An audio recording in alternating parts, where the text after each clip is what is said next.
जब श्री रामचंद्र जी के शादी भेल जनकपुर, हाँ तो श्री रामचंद्र जी के जयमाला भेल न। अच्छा।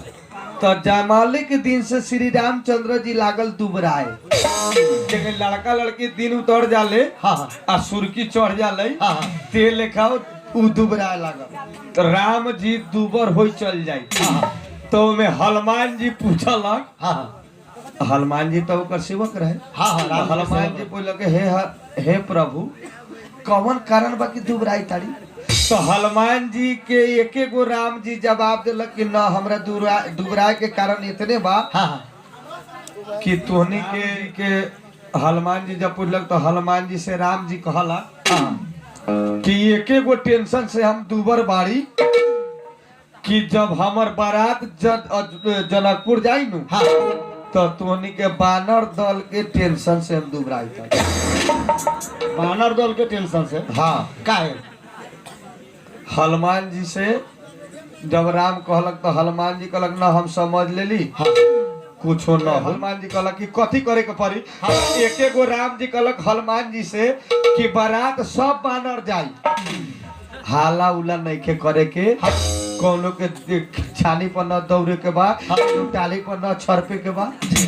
हनुमान जी से जब कहलक तो हनुमान जी के कहे कहलक कि सब बानर के एके मुंह रहे, जगह चेहरा एके रहे। हाँ जगह तोनी के चौधरी में रहा। चौधरी में काहे लगे?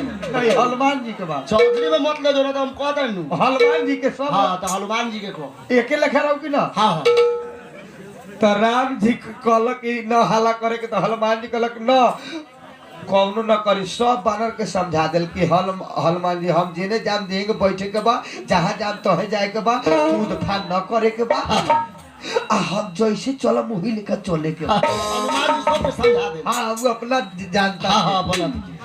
जब अयोध्या में जब पाता परसाए लगल, सब बानर एक लंग बैठ गए, तो हनुमान जी बीचे में बैठे रहे। हाँ दाल चल गए, भात चल गए, तरकारी चल गई, बाचर है आवड़ा के अचार। तो जब आवड़ा के अचार जब चलल तो हनुमान जी लंग धरते पाता पर आवड़ा के अचार गुड़ू गेल भुइया में। अब हनुमान जी लागल भुइया में से आवड़ा के अचार उठा के हनुमान जी लागल चेक करी कि कथी के अचार बा, कोनो थोड़िए में ना चेक करे लगला कैसन कथी बा। अब एक बार हनुमान जी बरियार रहे। हाँ चेक कलक, जब अचारवा दबलक नु, वो में से बीवा उड़ गेल आकाश में।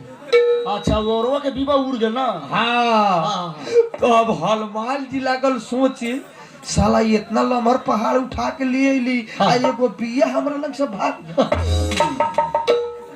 अब लागल हनुमान जी छरप के बीवा पकड़े। अच्छा। अब पूरा बानर लागल एक एगो बिया पकड़े। अब कोनो देह पर गिरे, कोनो पते पर गिरे, कोनो एने या मियाओ, पूरा अयोध्या के लोग के भोज ना खाए दे लका। तोनी के एको गो चौधरी के एको गो पीस कम हो गए, सबे बरियतिया भूखले घरे